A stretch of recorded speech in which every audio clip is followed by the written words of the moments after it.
Oh my god, Truckun got the Power Rangers. The world is doomed.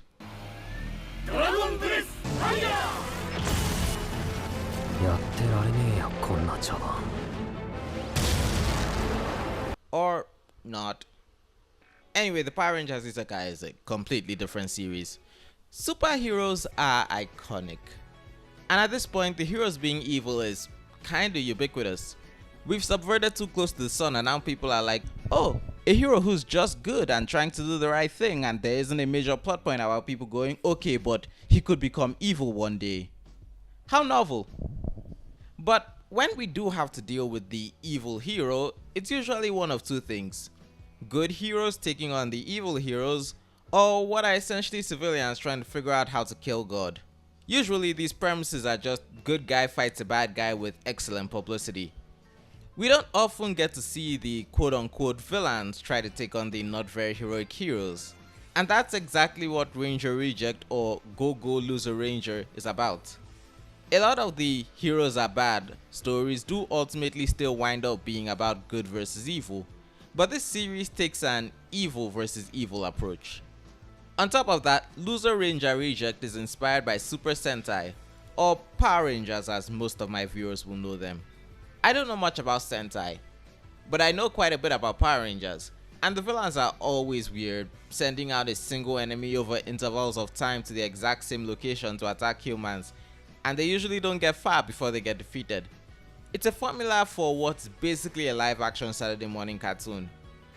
And it's weird, because when I describe it like that, it doesn't sound normal. It sounds staged.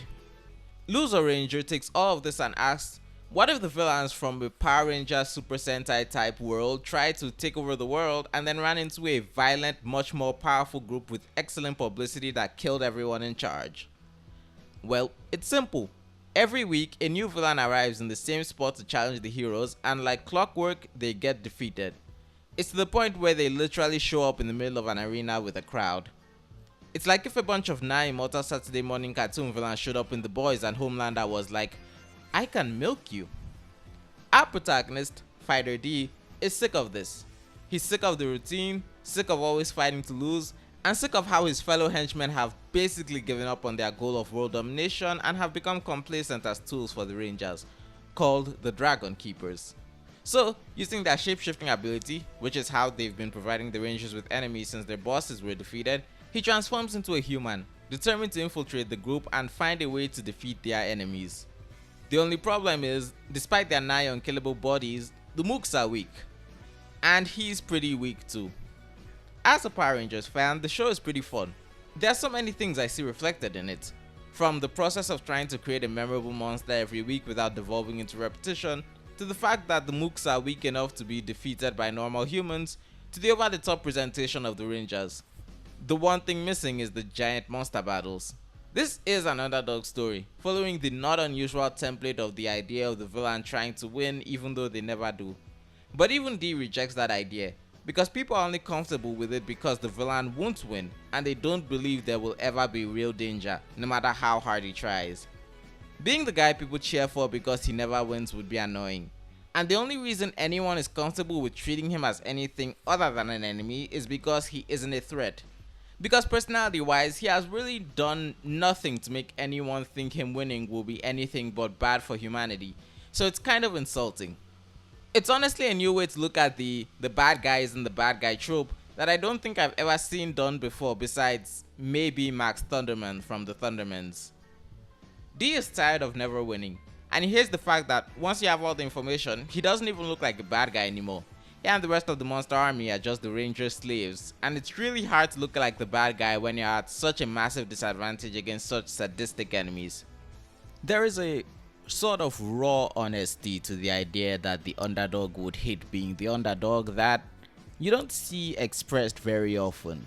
Like, people don't like losing, but the show kind of takes like a direct look at the trope it's basically embodying and the feelings the main character has in regards to the fact that he is the underdog and just the sheer disdain he has for the idea.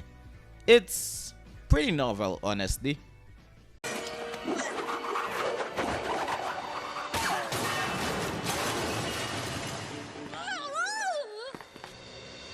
The very premise of Ranger Reject and Fighter D's character is even reflected in the beginning when he comes up with the idea for the monster of the week, using the story of the dragon and the tiger, with the monsters taking the place of the tiger to the Dragon Keeper's dragon.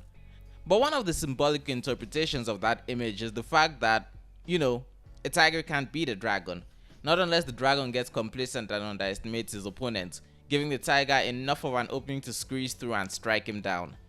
Balance stops existing if the dragon isn't careful. In case you're wondering, that's why we're so fascinated by the idea of Batman fighting Superman, despite the fact that one of them is literally Superman. Fighter D's ultimate strategy is to beat the Dragon Keepers by taking advantage of their hubris. These attempts at infiltration are seriously hampered by two things. One, his complete lack of knowledge of basically anything human, and two, the humans he does meet and their very complicated relationships with the conflict. And I say hampered, but that last one might genuinely be his key to victory. Also, there's the fact that I'm pretty sure every named human in the show could beat him in a fair fight. It's kind of insane how effectively the show can convince you the group of unkillable shape-shifting monsters are just hopelessly outmatched. The villain, the Red Dragon Keeper, is kind of a mystery. He's very sadistic, and trust me, it's not just against the monsters. And he's very, very violent. I mean, all the imagery of him covered in blood and smiling like he's enjoying the fact specifically that he's covered in blood should tell you that much. I'm having a bit of trouble trying to pin down exactly what his motives are, but we're only 2 episodes in. He spouts off rhetoric about how world peace is only achievable as long as the weak listen to the strong and the strong don't concern themselves with the weak. But he also talks about how he believes he himself is justice and that what he does is just. And I'm not quite sure how much he buys into his own bullshit. But given one translated line in the OP saying essentially that as long as you win, you are justice, I guess he probably does believe his own hype. Though honestly, I'm not sure I believe he will wind up being the final ultimate villain of the show, or any of the current Rangers will be. I expect there'll be even more twists and turns coming up. We still don't know where they got the magic weapons that are basically the only thing that can permanently kill the villains, and I'm sure the answer to that question's gonna be crazy. Also, before the Dragon Keepers were able to successfully beat the villains, there was at least 1 year where the war between them and humanity was genuine. So I have no doubt that some things happened there that could recontextualize what we're seeing now. It helps that the show looks fantastic. Not sure I'm a fan of the color palette, but the animation is good, especially when it's showing the monsters' methods of reconstructing themselves after defeat or while shapeshifting. Though there's something about the style that had me wondering, is this CG? Apparently it's not, but still. Also, the OP and ED are great.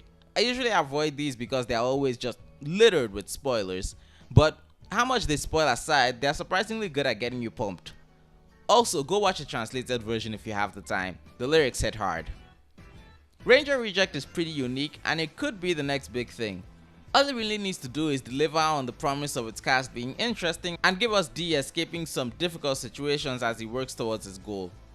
I read a bit ahead in the manga before I started the anime. I stopped at what I think would be episode 5.